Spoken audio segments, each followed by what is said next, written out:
Iran ने अब तक का सबसे बड़ा हमला किया है अमेरिका के बेस पर, खास तौर पर जॉर्डन में। और ईरान की जो डांसिंग मिसाइल कहते हैं, जिसे जिगजैग मिसाइल्स भी कहा जा रहा है, उस डांसिंग मिसाइल ने ऐसी तबाही मचाई है जॉर्डन में, जिसके अब जो तस्वीरें सामने आ रही हैं और जो ईरान दावे कर रहा है उसके मुताबिक, देखिए ईरान ने बहुत बड़ा दावा किया है। ईरान ने यह कहा है कि जॉर्डन में दर्जनों अमेरिकी सोल्जर्स मार दिए गए हैं। ये बहुत बड़ा दावा है कि कई अमेरिकी सोल्जर्स जो हैं, सैनिक जो हैं, वो मार दिए गए हैं। इसके अलावा अमेरिका के C-17 ट्रांसपोर्ट प्लेन्स गिर चुके हैं, P-8 एयरक्राफ्ट जो है वो जल चुका है, और सबसे बड़ी बात, ब्लैक हॉक हेलीकॉप्टर्स की एक पूरी यूनिट जो है वो इस बेस पर तबाह हो गई है। देखिए ये बहुत बड़ी क्लेम है जो ईरान कर रहा है, जो दावे है ईरान कर रहा है।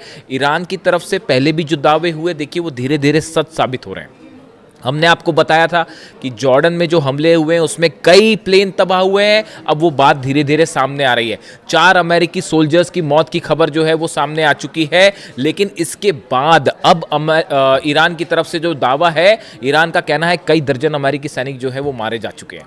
लेकिन अब देखिए इसमें बड़ा सवाल ये है कि आखिर ये हमले जॉर्डन पर कैसे हुए और कैसे ईरान के मिसाइल्स ने जॉर्डन के बेसिस पर जो है वो इतना सटीक निशाना साधा कि वहां हाहाकार की स्थिति है। देखिए मुवफ़्फ़क़ अल सॉल्टी बेस जो है पूरी तरह से तबाह है, बताया जा रहा है यहां पर जबरदस्त हमले हुए। Prince Hassan airbase, King Faisal airbase, ये जॉर्डन के वो बेसेस हैं जहां बड़ी संख्या में अमेरिकन जो थे सोल्जर्स मौजूद थे। अब देखिए हुआ क्या, ये कैसे जॉर्डन में इतना बड़ा नुकसान जो हुआ है अमेरिका को, जिसके दावे हो रहे हैं, ये कैसे हुआ, और ईरान की डांसिंग मिसाइल का क्या रोल है इसमें। अमेरिका के तमाम अखबार, मीडिया आप उठा के देख लीजिए, वो इन खबरों से भरे पड़े हैं कि ईरान की डांसिंग मिसाइल, जिगजैग मिसाइल जो अपना रास्ता बदल लेती है। देखिए ईरान की तरफ से मिसाइल दागी गई जॉर्डन के इस तमाम बेसिस पर। हुआ ये कि अमेरिका के पेट्रियट सिस्टम ने, थाट सिस्टम ने इन्हें रोकने की कोशिश की, लेकिन जो खबरें आ रही हैं उसके मुताबिक ईरान की ये मिसाइल्स जो हैं ये जिगजैग रूट अपना रही हैं, यानी कि अपना रास्ता बदल दे रही हैं। इसीलिए इसे डांसिंग मिसाइल भी कहा जा रहा है। और अमेरिका का ये कहना है, अमेरिकी मीडिया का कहना है, साहब मैं खुद नहीं बता रहा अपनी बात, अमेरिकी मीडिया जो दावे कर रहा है, आप उठा के देख लीजिए जितने अखबार हैं अमेरिका के, कि ये जिगजैग मिसाइल और ईरान की डांसिंग मिसाइल को रोकने में पेट्रियट और थाड पूरी तरह से नाकाम हुआ। और इन मिसाइल्स की स्पीड इतनी ज़्यादा थी कि इसे रोकना असंभव था। नतीजा ये हुआ कि बहुत बड़ा नुकसान हुआ है, और अब अमेरिका ने इसे स्वीकार करना भी शुरू कर दिया है। और कितनी कैजुअलिटी हुई है ये अभी आने वाले वक्त में पता चलेगा। और ये भी कहा जा रहा है कि बदला लेने के लिए अमेरिका आज की रात बहुत बड़ा हमला कर सकता है, इस तरह की सूत्रों के हवाले से खबर है। अब देखिए एग्जैक्टली हुआ क्या। हुआ ये कि अमेरिका के जो फॉरवर्ड बेसिस में से शामिल हैं कुवैत और बहरीन, ये दोनों जगह से अमेरिका के फाइटर जेट्स टेक ऑफ कर रहे थे ईरान पर हमला करने के लिए, जो अभी दूसरे दौर के हमले शुरू हुए इस पर। लेकिन नतीजा क्या हुआ, ईरान की तरफ से अली अल सलीम बेस जो है कुवैत में, वहां पर पेट्रियट सिस्टम तबाह कर दिया गया, $1.5 बिलियन का नुकसान हो गया। एयर सर्विलांस जो राडार था वो तबाह कर दिए गए। ऐसे ही हाल जो है बहरीन में था, शेख ईसा एयरबेस में पेट्रियट सिस्टम तबाह हो गया, वो भी $1.5 बिलियन का था।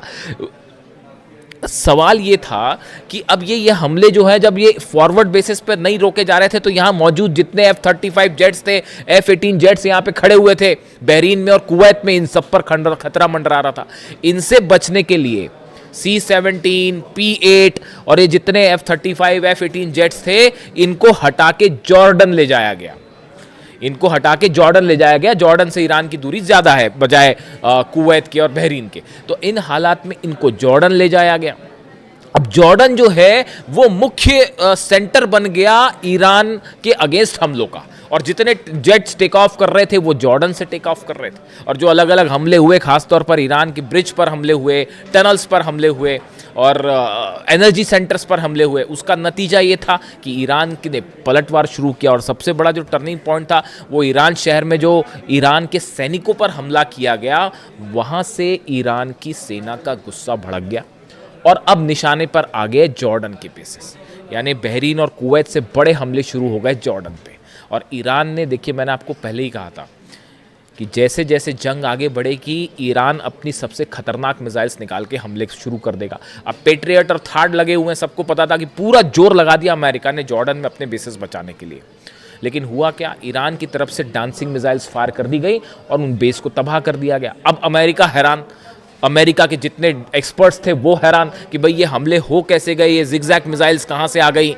और आप देखिए इतनी लंबी जंग चली, तमाम हमले हुए अमेरिका की तरफ से। डोनाल्ड ट्रंप ये दावे करते फिर रहे हैं कि भाई 70% मिसाइल ख़त्म हो गई है और 90% मिसाइल ख़त्म हो गई है। मेरे से भी दर्शक अक्सर ये सवाल पूछते हैं कि क्या ईरान की मिसाइल सब ख़त्म हो गई हैं, जैसा दावे डोनाल्ड ट्रंप कह रहे हैं। मैं आपको फिर से इस बात को रिपीट कर रहा हूँ, ईरान के पास कितनी मिसाइल्स हैं या तो अहमद वाहिदी साहब जानते होंगे आरजीसी चीफ, या अली खामेनी साहब जानते थे। इनके अलावा हकीकत क्या है कोई नहीं जानता। ईरान में कितने मिसाइल सिटीज हैं, इसी दिन के लिए अली खामेनी साहब ने अपनी सेना को तैयार किया था, इसी दिन के लिए तैयार किया था।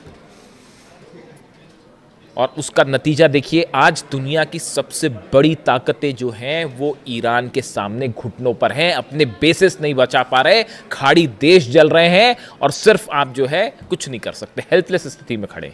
तो हुआ ये, जहां पर हमने बात छोड़ी कि पीछे कर लिया गया, अब ये डांसिंग मिसाइल्स फायर हुई। अब अमेरिका में चर्चा शुरू हुई कि भाई यहां तो दावे कर रहे थे ट्रंप की सब खत्म हो गया, फिर ये मिसाइल्स कहां से आ गई।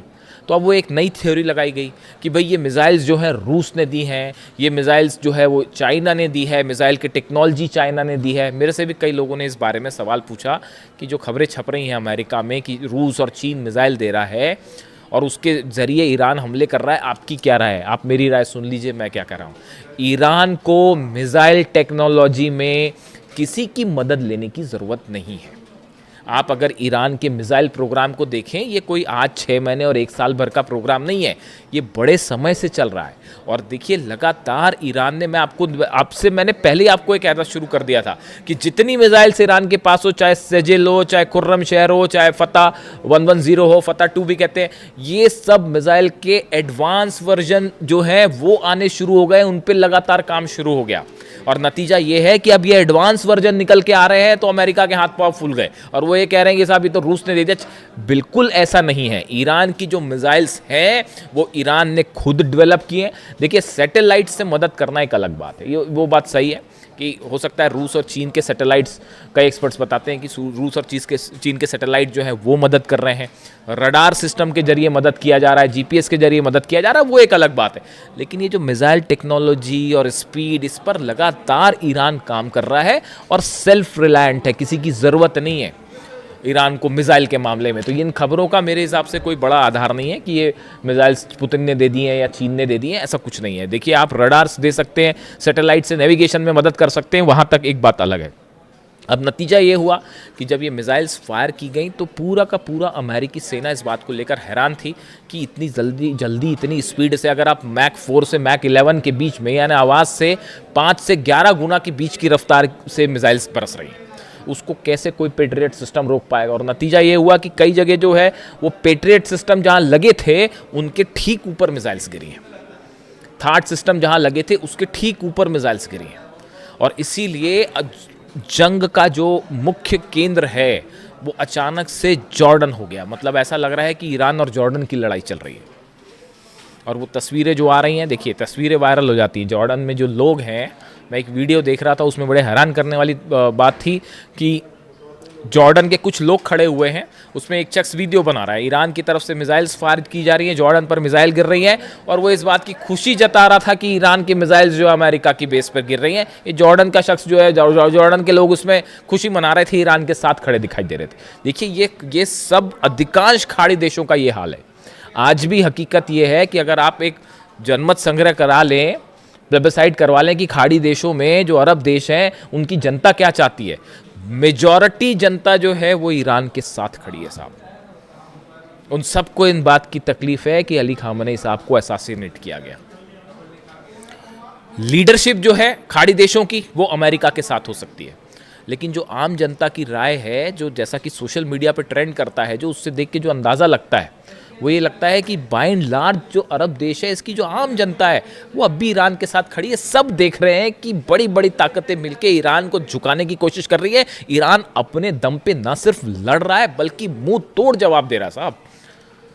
तो हकीकत ये है कि जॉर्डन जो है वो और देखिए ब्लैक हॉक यूनिट को लेकर बड़ी जो जहाँ पर देखिए जो डिस्ट्रक्शन हुआ है, जो ईरान की तरफ से दावे आए, बड़े स्पेसिफिक दावे हैं वो।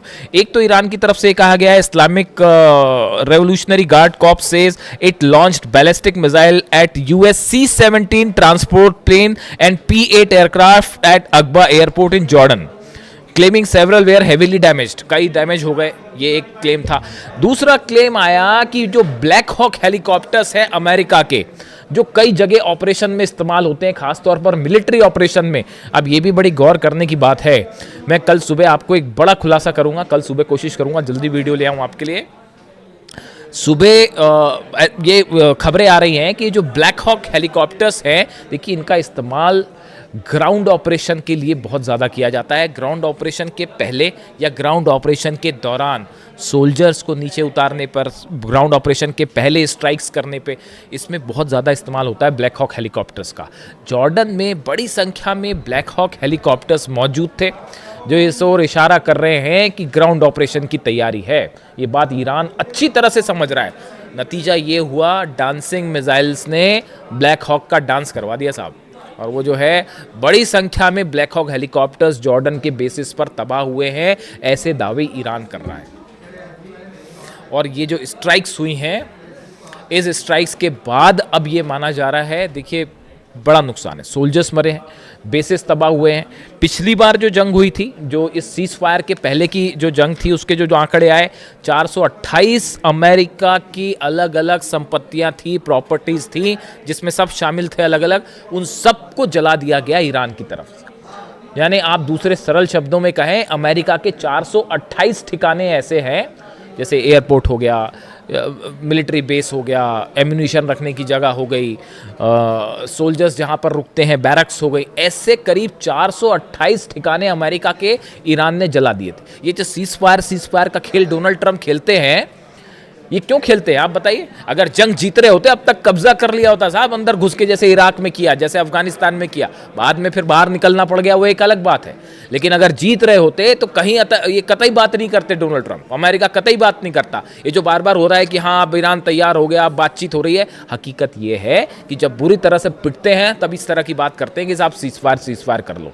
बड़े सारे एक्सपर्ट्स की ये राय है कि अमेरिका तब सीज फायर की बात करता है या टॉक्स की बात तब करता है जब ऐसा लगता है कि हारने लगा, और एक बार फिर वही स्थिति बनने लग गई है। जितना नुकसान हुआ है, देखिए ये बात साफ है, आप एयर स्ट्राइक्स करके ईरान को नहीं दबा सकते, नहीं हरा सकते, हराने का कोई सवाल ही नहीं है। अब हॉर्मूज में 2 जहाज देखा आपने किस तरह से ठोक दिए फिर से, तो हॉर्मूज पूरी तरह से ईरान के कंट्रोल में है। और अब खाड़ी देशों में बड़े missiles, dancing missiles, zigzag missiles, जिनका इस्तेमाल हो रहा है, इसकी कोई काट किसी के पास नहीं है। और अमेरिका के plane, Black Hawk helicopters, C-17 transport plane, सब के सब आग के हवाले हैं। आज की रात भयानक हमले होने वाले, इसमें कोई शक नहीं है। ईरान भी तैयार है और देखते हैं अमेरिका की तरफ से क्या स्ट्राइक होती है। जो भी अपडेट होगा पहुंचाऊंगा आप तक। Thank you so much.